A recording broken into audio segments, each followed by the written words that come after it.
Right, hello everybody. Welcome to another Brickright video. We've got my pal here, Scott from Tidy Bricks. Tidy.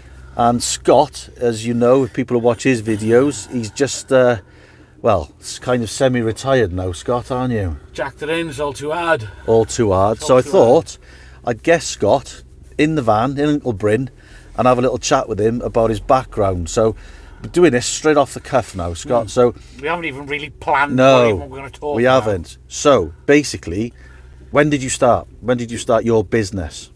I started Tidy Bricks, initially Tidy Bricks Brickwork and Paving, 10 years ago, something like that. But then I changed it from Tidy Bricks Brickwork and Paving to Tidy Bricks Landscaping about 6 years ago.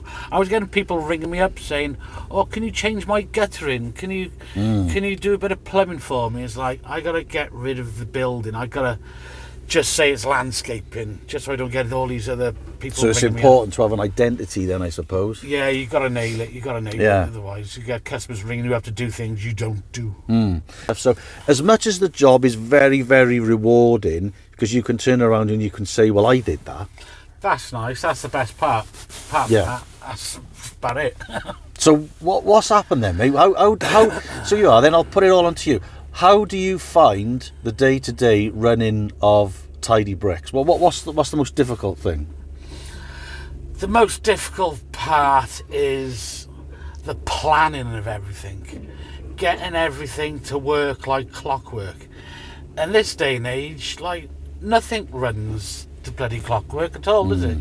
No. Like, currently I'm doing a job now and they've ordered some tiles, 2 different types of tiles, and the one batch which turned up are the wrong ones. And it's just things like that. So planning. It's organising, telling people the materials you want to deliver. Then the delivery comes and it's the wrong bloody ones. Or it could be the right ones, but they're 2 different batches. Or it could be the right one in 2 different batches. And that's another bane which really always peed me off, is make sure you get the batch number. Make sure you get the batch number. It makes no difference at all. By the time you actually need some more tiles, you give them the batch number. The chances of them actually having that batch number, slim to bloody none. You're right. Slim to bloody none. I've been through that several times before, trying to get batch numbers. Hadn't happened. No, I know. Never happened. Okay then, what about staffing? How have you found that? We're trying to do this video, right, just to help people out. If you're thinking about running a building company or a landscaping company, good luck. Then Scott's an old git, I'm an old git. We've been doing it for such a long time, and we just thought we'd put the video out there just to help people and to give you a bit of guidance, that's all. So staffing, how do you feel about staffing, mate? Trying to get somebody in that's reliable, somebody that ticks the box, somebody that's willing to learn, and somebody that's a good face for your business, knocking Mr. and Mrs. Jones's door. How do you find that? You are asking the absolute bloody impossible. Not gonna happen. No. Not gonna happen. No. Why? Why don't it happen? Just because the people you're hopefully relying on to be able to do all the things you want to do, they're just slim pickings. It's just slim to none. Okay, so really? How many labourers, because that's what we're talking about, how many labourers would you have to go through before you say, "Ooh, I've got not a bad one here, this guy's pretty good"? How many would you say? It's a difficult question. How many do you think? Yeah, it's half a dozen. You got to have about half a dozen crap ones to find one which is all right. And then he might be all right for now, but then later down the line he decides he don't want to do it anymore and he's off. Then you're back to square one. Yeah. And your business can actually start to fail because of something like that. Yeah. Because then they go. You end up having to do that extra work yourself. We're a bit older. Yeah. The wear and tear on us is more, then we end up falling apart. Yeah. But to get the perfect assistance, oh, I'll tell you what, like rocking horse shit. It is. It's very, very difficult. It's like I had Brad for 7 years, and Brad was fantastic. But, you know, like everybody, and it was his own choice, and I didn't hold him back, and I give him my blessing, still chat to him regularly now. 7 years of training, 7 years of, you know, being my right-hand man. And, you know, I could leave him alone, and I could trust him with customers and stuff, and it was fantastic. All of a sudden, you know, they come up to you, and they want to leave, they want to go, so you've invested all your knowledge, all your expertise, and it costs money, Scott, doesn't it? Because you come in, they're on minimum wage or whatever, and you think, oh, you know, minimum wage is crap. But at the end of the day, it's a lot of money for you and I to pay that, isn't it? It is. And if you're training somebody, they might only be working 3 or 4 hours a day, because the rest of the day it's costing you to train them, for them after a year or 2 years to say, I don't want to do it no more now. Yeah. You've got to start again, haven't you? And that's one of the good things about doing my transgression now, from not doing any landscaping anymore to doing outdoor dining. I've got to rely less on these people, because the stuff is just going to be bite size.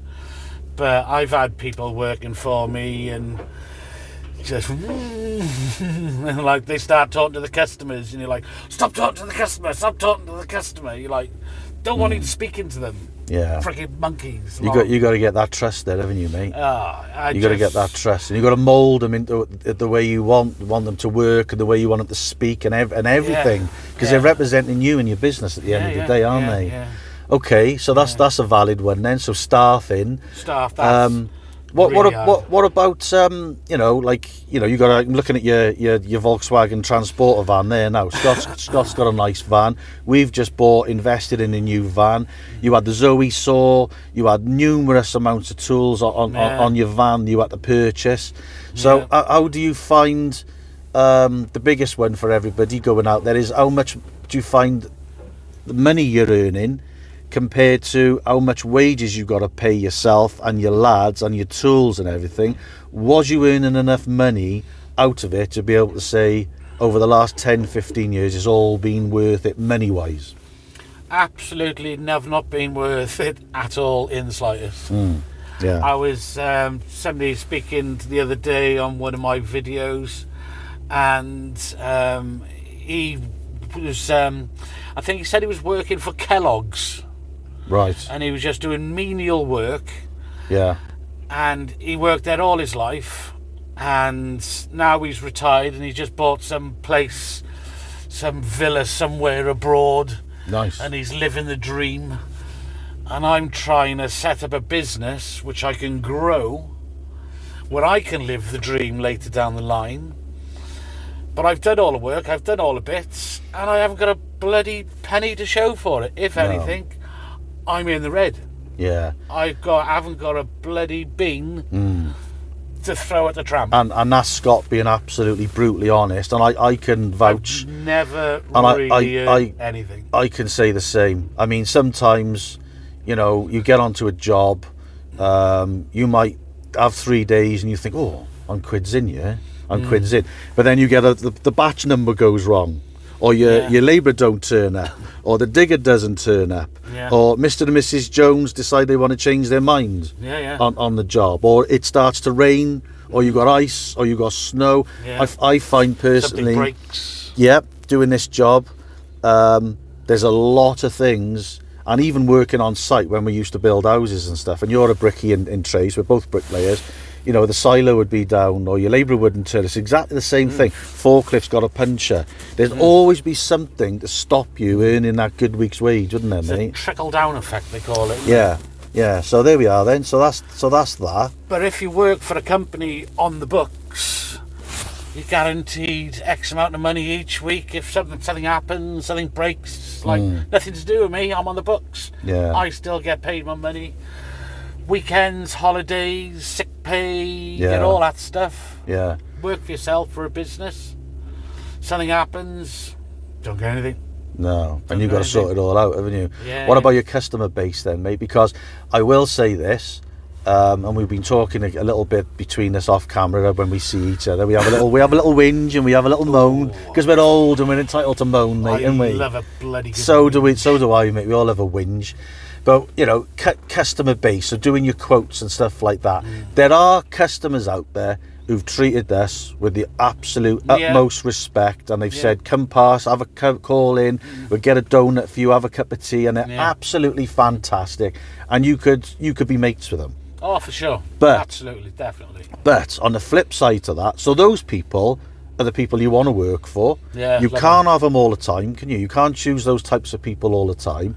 So, customer base then, do you find dealing with the public an easy ordeal, or do you find it generally a hard ordeal, and why?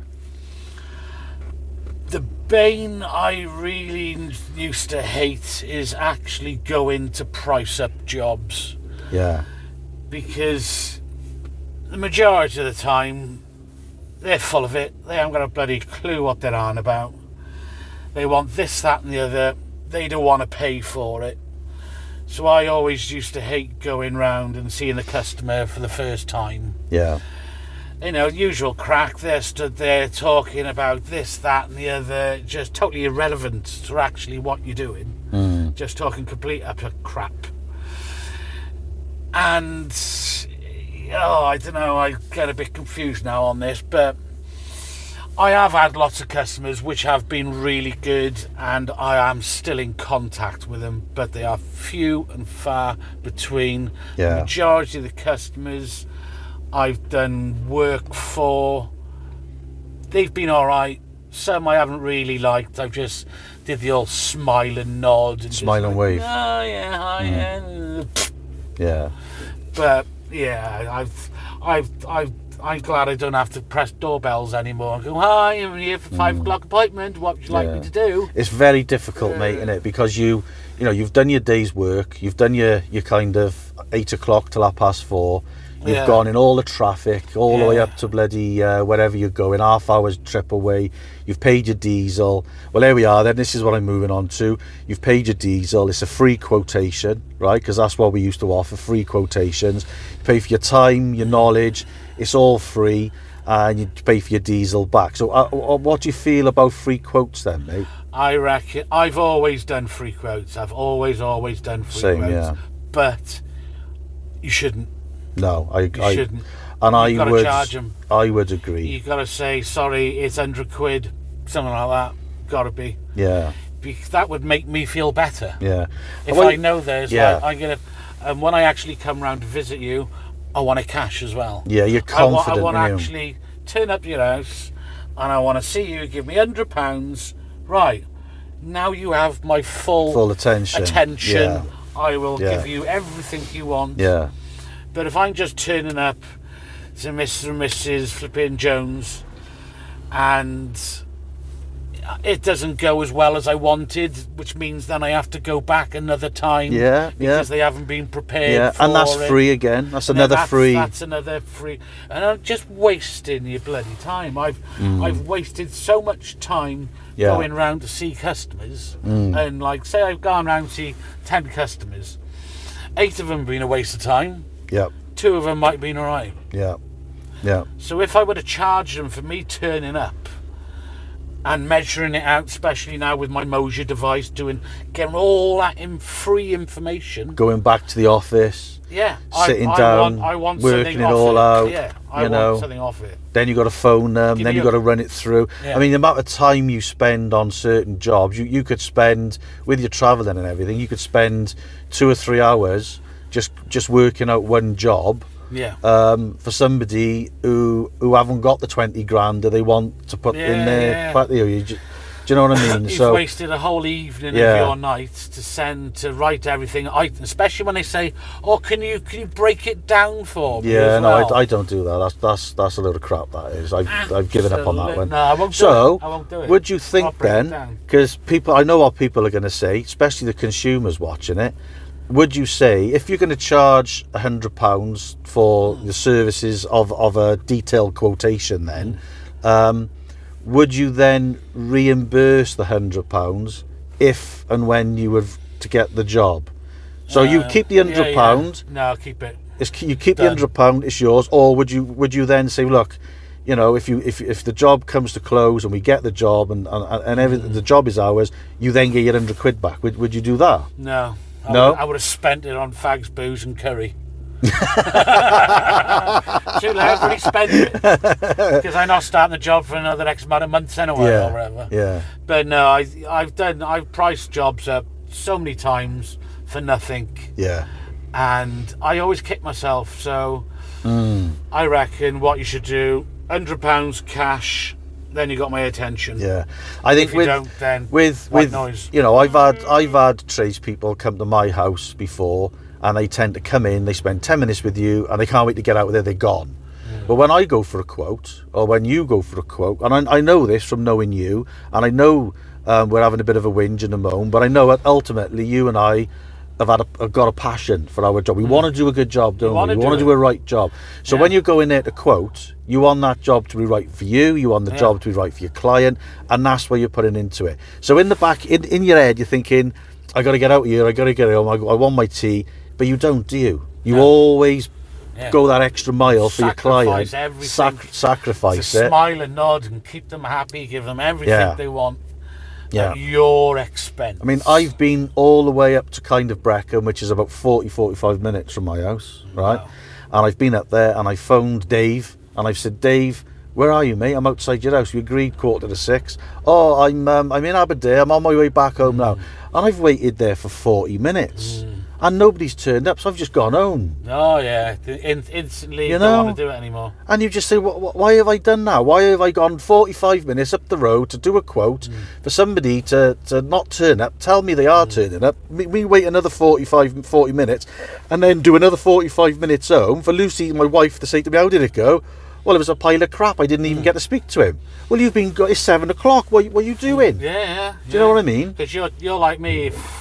If you say I'll be there at 5 o'clock, you've got to be there bang on 5 o'clock.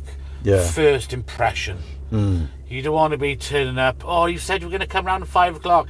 Yes, I'd have bad traffic. It's 5:45. Yeah. No, you have to do as much as you can, be on time, and they have to do the same as well. Yeah, that's right. It's got to work both ways, mate, haven't it? It's got to work both ways. Otherwise, my first impression is, don't want to do it now. What about second guesses then? What I mean by that is you go to a job, you're the knowledgeable one, you're the one that knows the job inside out. They've obviously chosen you because, you know, of that knowledge and your YouTube, and you can see your work, and they want Scott to do it. You've gone up there, Scott gives them, or I give them, the advice on what you think needs to be done. And then they start second guessing you, saying, "Well, why do you need to do that for? Why do I need to spend £1,000 on a wall? Why do I need to do that?" You know, that's frustrating, mate, isn't it? That really does my head in. Because they're trying to, you know, I've had people almost saying to me, "Oh, don't put a wall there. And if something happens, it's my fault." What do you do then, mate? What do you do? I know what I do, but what do you do? You've got to give them your experience, and like you might be talking to somebody who's an accountant, and like the other half is like a car mechanic. But we're talking about building stuff. Our profession. Listen to us, what we've got to say.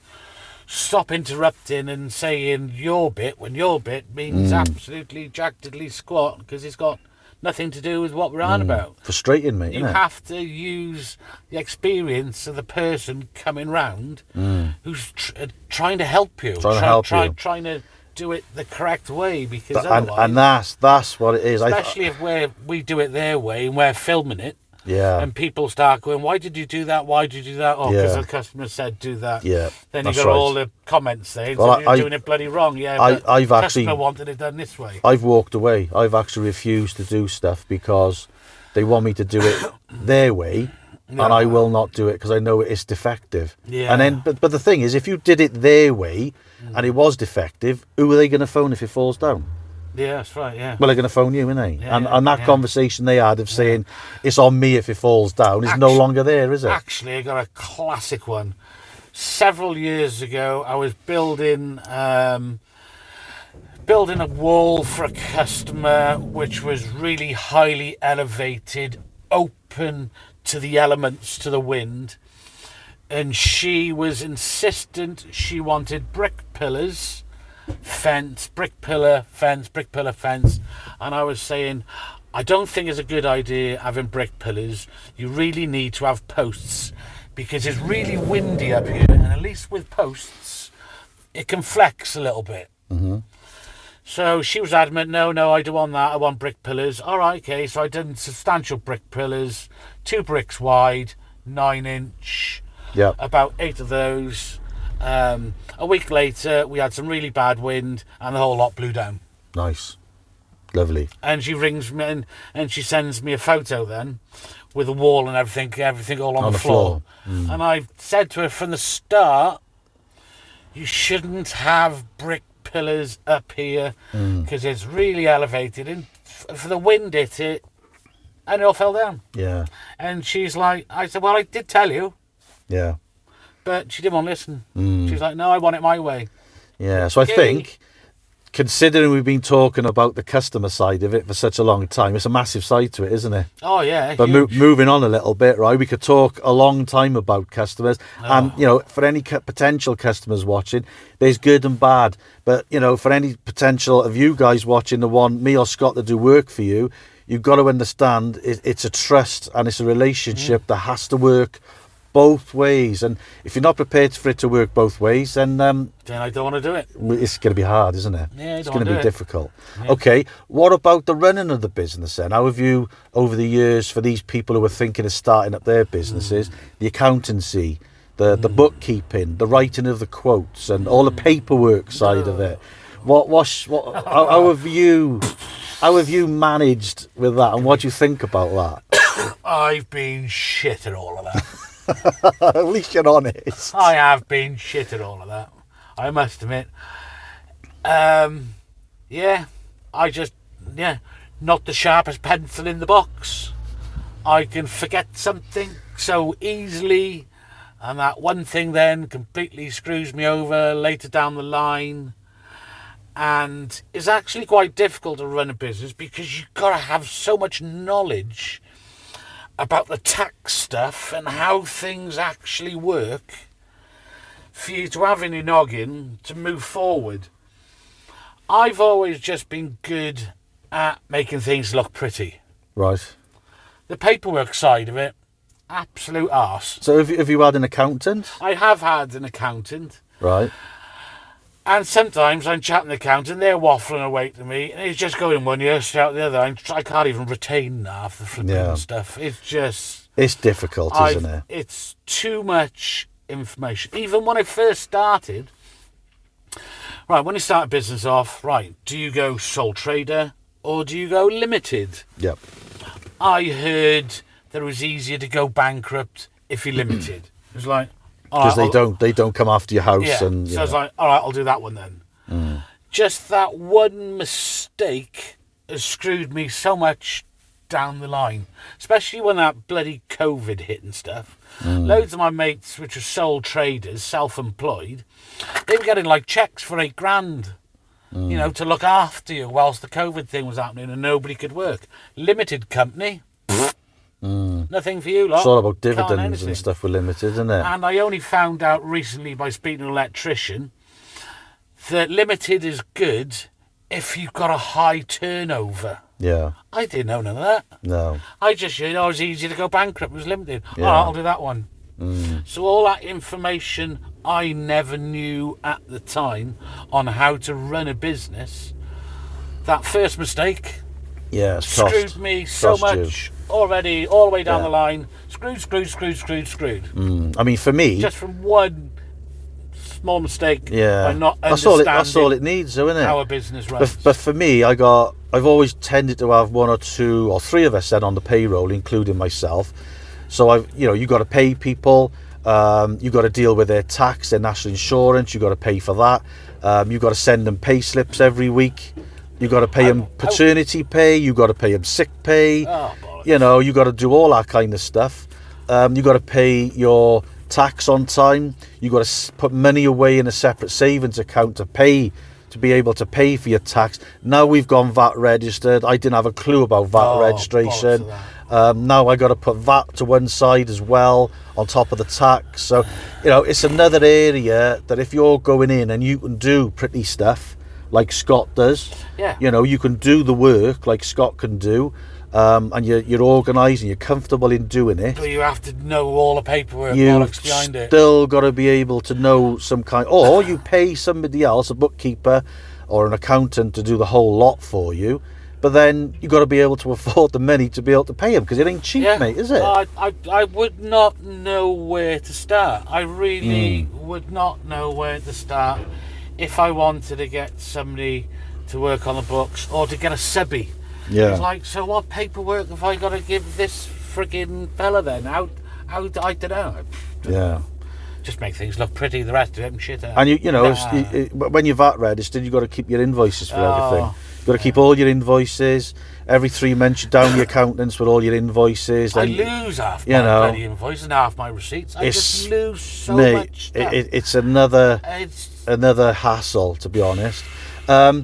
You don't even get like tax rebates, or you can claim the VAT back. It's not even a money maker in terms of being able to, you know, if anyone's sitting there thinking, oh, you're going to claim your tax back, you can claim your VAT back and stuff. I haven't been any more wealthier paying VAT than what I have before I started paying VAT.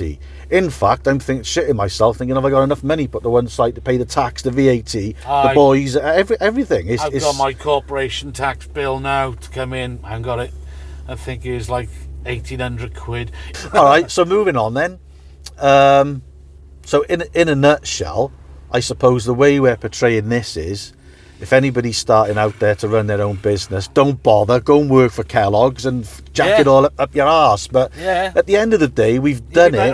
You really would be better off. It has got its rewards, because you are your own boss. But everybody's got a boss, because Mr. and Mrs. Jones are your boss. You're still working for something. There's still people that can shout at you and vent their frustration out at you. So you're always working for somebody.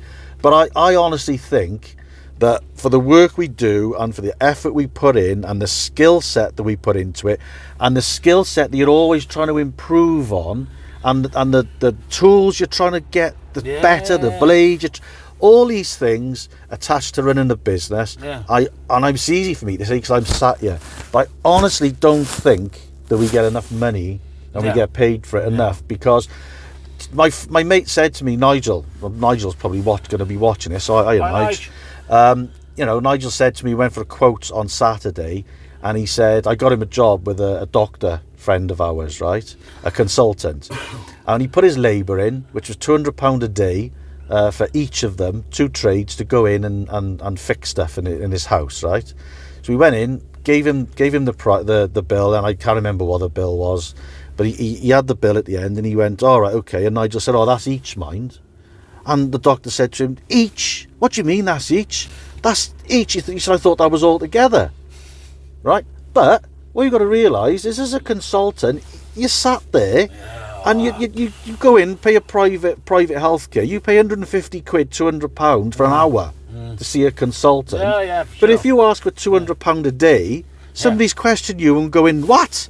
It's £200 a day each. So it's okay for them to earn.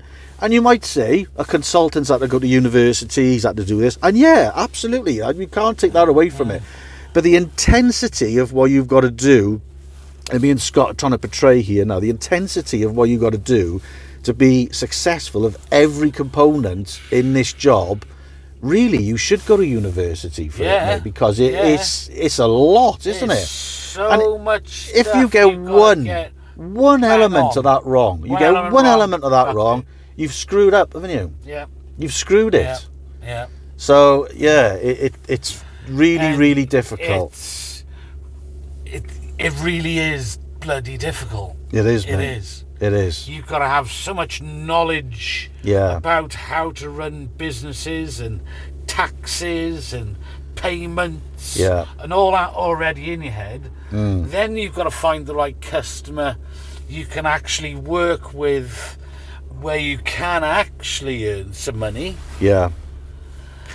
Yeah. And then you've got to worry about all the things behind the scenes you don't actually see, which always costs bloody money, which And then comes off the industry is always changing as well, isn't it?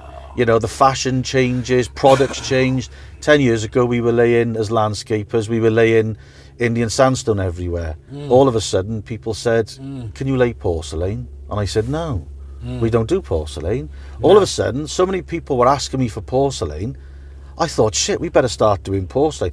But porcelain is not laying slabs outside. Let's get that clear. Porcelain is tiling outside. So tiling outside, for me, is a whole new skill set from laying Indian sandstone outside. Would you agree with that? It's a much tougher material, and it is a complete different ballgame. Well, the tolerance, Totally the different tolerance is you're working with like a 3 to a 5 mil joint. You're working with a vitrified product, which means it's all the same size. You're going to see any lipping. You're going to see anything that's out of level. So the skill set to be able to cut it, to be able to lay it in a professional way, you know, we had to up our game, up our skill set. I had to go read books. I went on YouTube. I plunged in at the deep end and thought, oh shit, how am I going to do this? But we did. You have to adapt. So it's not just about running it on a daily basis. You got to adapt to new things as well, mate, haven't you? And I found that to be quite hard, because you can be, you know, a bit institutionalized and think, oh, I don't want to do that now because I don't like change. Because a lot of people don't like change, do they? Improvise, adapt, overcome. Yeah. But you have to change. You have to move with the times. Yeah. But I'm glad that I'm coming out of it all. I must admit, I've had an absolute gutsful. But you know, and I'm skint. There are jobs that I've seen you do that have been really, really nice, really, really high-end workmanship. You've walked away from it and you've got that, I did that. I did that. So that don't pay the bills. Though. No, but as much as there's doom and gloom, you must have had some kind of satisfaction in actually achieving, and because you've had a few awards at Marshalls. Well, you had a Marshalls award the other night, didn't you? You had another one the other night. We're yet to win one, but Scott's won a multitude of them. So you know, you must have enjoyed it at some point to be able to put that passion in that you've got. I have, only to prove it to myself and to others, but it hasn't really ever paid my bills. Yeah. I've sacrificed bills, debt, for pretty pictures. So have you, like, would you say that you've done a few of these things and you've just done it off your own back, cost-wise? Oh, yeah, for sure. You haven't charged clients because they're not buying into it because it's cost so much money that they don't want to pay for it. So you just think, I really, really want to do it. I'm coming to the end of my career. I want to do it. I'll check it in for you. Yeah. Is that the case? It's a bit like egotistic type of thing. You just want to prove you can do it. Yeah. The customer might not want it. Yeah. But they'll appreciate it if you've done it, if you put all that extra effort So into is that a mistake of anybody setting a business out there? Yes, definitely. Would you say that's a mistake business-wise for not earning the money off it? It's a mistake, yeah, it is. So don't do anything for nothing. No, don't do anything for nothing. No. It's nice to kind of prove, if you want to make something pretty, do it on your own time. Yeah. Customers just want whatever they want, just do that, and hopefully you can earn some money then. But if you want to do some pretty stuff, do that on your own time. Yeah. Just to prove that you can do it. Hopefully you find a customer who does want it. But yeah, just don't complicate things. Just do what you can, do it well, get out, and hopefully you can make some money. Yeah. Okay.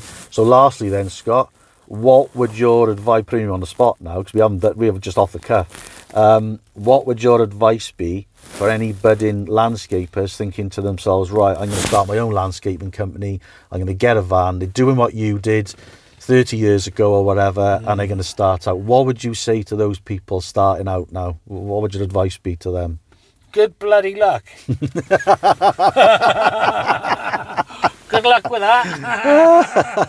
Yeah, right. Yeah, whatevs. It is possible. You can do it, but work for Kellogg's. Work for Kellogg's. Work for Kellogg's, stock some shelves. Yeah. Because you'll end up in a better place later down the line than you will working in this industry, breaking your back. I think my advice would be start off small. Do the things that you're able to accomplish, and you know you're going to be able to put a fence up, or you know you're going to be able to do a bit of artificial grass. Start off doing what you can do and what you're comfortable in doing, and then just slowly over a period of 10 years, I would say, don't rush build up very, very slowly. Take a little pinch, next year what you didn't do last year, and just build it up very, very slowly. Get yourself a decent accountant, get yourself some business advice, and just build it up slow and try and make a success of it. I've seen so many people go into it, be successful very, very early, buy loads of vans, and then the bubbles burst, they've gone pop and they're off and they're sat and they're doing nothing. up to their eyeballs for the rest of their bloody life by trying when it's really hard. But don't go too big, too quick, whatever you do. Yeah. That is where people fail the most. Know your products. Have an understanding of your product so you can explain to your clients what the products are and what they can do for you. Know your suppliers. Try and get price comparisons from the builders, merchants, how much you're paying for your sand and basic materials.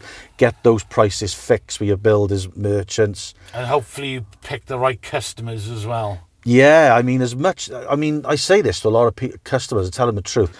As much as customers are choosing the landscaper or the builder because they want a decent job, you're as a contractor, you're choosing the customer because you want a decent customer, because you've got to be able to work with them. So if you get, I call it, if I go to a customer and my spider sense is tingling, and something's saying to me, this guy's a bit dodgy, or he wants me to do something that's not suitable, then you just, as much as you want the work, you have to be brave enough to turn around and say no, because not every job's going to be for you. Back in my younger days, if somebody phoned me up, and there was a lot of steps down in a terrace house, somebody phoned me up and I think, I gotta go. They phoned me loose. They gotta go. I've had a phone call. It's Mr. Davis up somewhere, wherever it may be. It's a terrace property. There's lane access out the back, and the garden's on a real slope, and you've got to go down 15 steps to get there. I'd be round there like a bloody rocket, thinking, I gotta get this. We'd be barrowing through the house. We'd be covering everything with plastic. We'd be gorilla tubbing it through, bringing it out. You put a price in. By the time you get to the end of it, you've blown your arse. You're skint because there's not enough money in the job because the access has been limited, and you were better off saying no to it or putting a higher price into it. So I made a lot of mistakes taking jobs on because I didn't want to let people down. Yeah, I didn't want to let people down. I was similar. I didn't want to let them down. But that example you just gave me absolutely horrifies me. I've done it so many times. In gardens like that, I have done them myself, and you got loads of steps and thinking, right, I've got to barrow all that crap up there somehow. Yeah. And I got to barrow all the stuff back in somehow. Yeah. I see jobs like that now, and I just go, all right, I want to be straight with you. I'm absolutely not interested because of these reasons. You need a younger type of crowd, but I'm off. Sorry. And no. That is perfectly acceptable to refuse a job in a polite way, and people will have more respect for you. Just like not contacting them back. Just say straight away. Yeah. I'm so blunt. I say to people in a polite way, I'm awful sorry, Dave. I don't. It's not, the job's not for me. This is why. Yeah. I'm really sorry. I wish I could help you, but I just, it's not for me. I can't. People respect you for telling them the truth rather than saying, I'll give you a price, I'll let you know, and you never contact them again. I prefer just to say straight away, actually, before we even get into this, I can see some issues I just don't want to deal with. I want that long driveway where you could get diggers, dumpers, it's all flat. In an ideal world, that's what you're looking for. I don't want to go up and down bloody steps and round lanes and all that. No way. So but when you start, you feel like you have to take that on. Well, yeah. Because it's like, oh, quick, somebody's rung me. I want to do it. That's it. I mean, I used to. Now you know, pick and choose. Like, somebody used to say. Somebody used to say to me, "Oh, Justin, can you? I got 15 slabs round the back. Can you relay them as well?" And back years ago, I'd go, "Oh yeah, so eager to please the customer, so eager to show people that I was a decent guy, and the business could be something that people could trust and rely on." I'd be so eager. I'd go around there. I would put those slabs in. I'd do it. They wouldn't even say to me, like, "How much do I owe you for those slabs?" And I was too scared to say, "You owe me 150 quid. I was too scared to say to somebody, "You owe me 150 quid for that, mate. Pay up. Come on. You want me to do it. That's how much it's going to cost." I was so scared. I remember those memories myself. I just used to walk away and think, "Oh, as long as he's happy, it's fine." But it's not. You're a business. You've got to earn money. You can't do anything for nothing, can you? Absolutely not a chance. Absolutely not a chance. So then, Scott. Anyway, I hope this video has helped those aspiring landscapers out there for 2 monial gits to get a couple of bits and pieces off our chest. Good luck. That's all I can say. Good luck. What's next for Mr. Tidy Bricks, mate? Mr. Tidy Bricks has a couple of ideas. The first idea is Tidy Bricks outdoor dining, and then Tidy Bricks Uncensored. Oh, that'll be a good one. What I'm going to really slag a lot of people out. All the crap which is wrong with the world today. Be like Piers Morgan Uncensored. Like a Carl Pilkington of the bricklaying landscaping. Where I can set the moaning of life. Set the camera up and have a good old bloody moan about how crap the world is. Well, that sounds pretty good, mate. Oh, there's so much crap wrong with the world, isn't there? Well, it is, absolutely. Where do we start with that one? There with it. So there we are then. Keep an eye out on Scott's channel. Bricks Uncensored. And keep an eye out for that one. But there we go then. We'll end this. So good luck to everybody starting out. If you need any questions answered, leave them in the comments below. We will both chip in. We'll both chip in. Scott can come on there as well and chip into it. And that's about it, really. I suppose we can't say much more. There's probably loads more to say, but we'll leave it at that. Yeah. Please like, subscribe. Thank you, everybody, for the 10,000 subscribers. Really, really appreciate it. And keep an eye out for this man, what he's got coming next, because I'm sure it'll be very, very entertaining. It was definitely going to be entertaining. See you on the next one. Cheers. Tidy.